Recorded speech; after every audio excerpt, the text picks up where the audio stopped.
നിങ്ങൾ ആ പ്രതികളുടെ രാഷ്ട്രീയ പശ്ചാത്തലമെല്ലാം അന്വേഷിച്ചിട്ടുണ്ടോ? ഞാൻ മനസ്സിലാക്കിയെടുത്തോളം 4 പേരാണ് അതിനകത്ത് SFI അനുഭാവികളായിട്ടുള്ള ആളുകളുള്ളത്. ബാക്കി ആളുകൾക്ക് പ്രത്യേകിച്ച് രാഷ്ട്രീയമില്ല. അവിടെ കോൺഗ്രസിൻ്റെ സമുന്നതനായ ഒരു നേതാവിൻ്റെ മകൻ, വയനാട് ജില്ലയിൽ തന്നെയുള്ള ഒരു പ്രതി, നിങ്ങൾ അന്വേഷിക്കണം. മറ്റൊന്ന് ബിൽഗേറ്റ് ജോഷുവ, മറ്റൊന്ന് സിൻജോ ജോൺസൺ. സിൻജോ ജോൺസൺ ഏത് രാഷ്ട്രീയ പശ്ചാത്തലമുള്ള കുടുംബത്തിലാണ്? പിന്നെ ഡോൺസ് ഡോയ് ഏത് രാഷ്ട്രീയ പശ്ചാത്തലമുള്ള കുടുംബത്തിലാണ്? ഇപ്പോൾ കേരള കോൺഗ്രസിൻ്റെ വലതുപക്ഷ രാഷ്ട്രീയത്തിൻ്റെ ഭാഗമായി നിൽക്കുന്ന വിവിധ പാർട്ടികളിൽപ്പെട്ട ആളുകൾ ഇതിനകത്ത് പ്രതിയാണ്. പക്ഷെ ഞങ്ങൾ അവരെ കക്ഷി രാഷ്ട്രീയത്തിൻ്റെ കള്ളിയിൽ പെടുത്തിയിട്ടല്ല ഇതിനകത്ത് ചൂണ്ടിക്കാണിക്കുന്നത്. നിങ്ങളത് പറഞ്ഞതുകൊണ്ട് പറഞ്ഞു എന്ന് മാത്രമേ ഉള്ളൂ. ഈ സംഭവത്തിന് നിങ്ങൾ മനസ്സിലാക്കേണ്ടത് ഒരു രാഷ്ട്രീയവുമില്ല. നിങ്ങളുടെ ക്യാമറയുമായിട്ട് കേരളത്തിലെ ക്യാമ്പസുകളിൽ, പ്രൊഫഷണൽ ക്യാമ്പസുകളിൽ നിങ്ങളൊന്ന് പോകണം. അവിടെയെല്ലാം പഠിക്കുന്ന വിദ്യാർത്ഥികളുടെ രാഷ്ട്രീയ നിലവാരം സംബന്ധിച്ചും അതുമായി ബന്ധപ്പെട്ട കാര്യങ്ങളെക്കുറിച്ച് നിങ്ങൾ അന്വേഷിക്കണം. അപ്പോൾ നല്ല രാഷ്ട്രീയ ഉള്ളടക്കമുള്ള പരിപാടികൾ സംഘടിപ്പിക്കുന്ന, നല്ല രാഷ്ട്രീയ ധാരണയുള്ള ധാരാളം വിദ്യാർത്ഥികളുമുണ്ട്.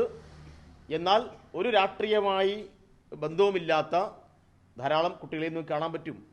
ഇപ്പോൾ റാഗിംഗ് ഉൾപ്പെടെയുള്ള അങ്ങേയറ്റം കിരാതമായിട്ടുള്ള ചില ഏർപ്പാടുകൾ ചില ക്യാമ്പസുകളിൽ ഉണ്ട്. അതിനോട് ശക്തമായി ഏറ്റുമുട്ടിയാണ്, എല്ലാ അർത്ഥത്തിലുമുള്ള പ്രതിരോധം സംഘടിപ്പിച്ചുകൊണ്ടാണ് കേരളത്തിൽ ക്യാമ്പസിൽ SFI വേരുറപ്പിച്ചത്. SFI എങ്ങനെ എല്ലാ വിദ്യാർത്ഥികളുടെയും ഏറ്റവും പ്രധാനപ്പെട്ട സംഘടനയായി മാറിയത്? SFI റാഗിംഗ് സംഘത്തോട് ഏറ്റുമുട്ടിയിട്ടാണ്, മയക്കുമരുന്ന് മാഫിയ സംഘത്തോട് ഏറ്റുമുട്ടിയിട്ടാണ്. അതുകൊണ്ട് ഈ സംഭവത്തിന് എന്തെങ്കിലും തരത്തിലുള്ള രാഷ്ട്രീയമായ നിറം കൊടുക്കുന്നത് നിക്ഷിപ്ത താല്പര്യപ്രകാരം മാത്രമാണ്. അല്ലാതെ അതിനകത്തെന്ത് രാഷ്ട്രീയം? ഒരു കുട്ടിയെ മോശമായി പെരുമാറിയെന്ന് ആ ക്ലാസ്സിലെ കുട്ടികൾക്കിടയിൽ ചർച്ച ഉണ്ടാവുന്നു.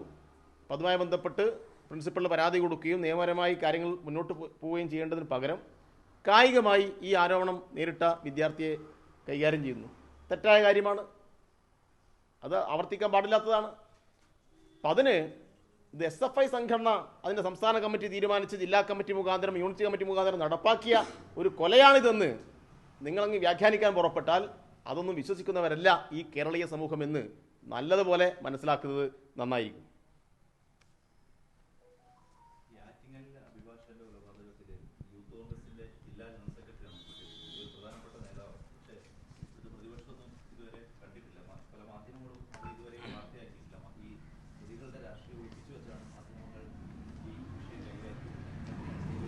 അല്ല, മാധ്യമങ്ങൾക്ക് ഇപ്പോൾ ഒരു പ്രത്യേക കാഴ്ചയാണല്ലോ. ചില കാഴ്ചകൾ അവർ കാണില്ല. ഇപ്പം മലപ്പുറം തുവൂരിൽ ഒരു യുവതിയെ പച്ചക്ക് കൊന്ന് തൻ്റെ വീട്ടുവളപ്പിൽ കുഴിച്ചു മൂടി. ആരായിരുന്നു പ്രതി? ആ പ്രതിയുടെ രാഷ്ട്രീയ പശ്ചാത്തലം എന്തായിരുന്നു? യൂത്ത് കോൺഗ്രസിൻ്റെ മണ്ഡലം സെക്രട്ടറിയാ. എന്നിട്ട് ഈ പ്രതി എന്ത് ചെയ്തു? യുവതിയെ കാണുവാനില്ല എന്ന് പറഞ്ഞ് നാട്ടിലെമ്പാടും പോസ്റ്റർ ഒട്ടിച്ചു, പോലീസ് സ്റ്റേഷൻ മാർച്ച് പ്രഖ്യാപിച്ചു.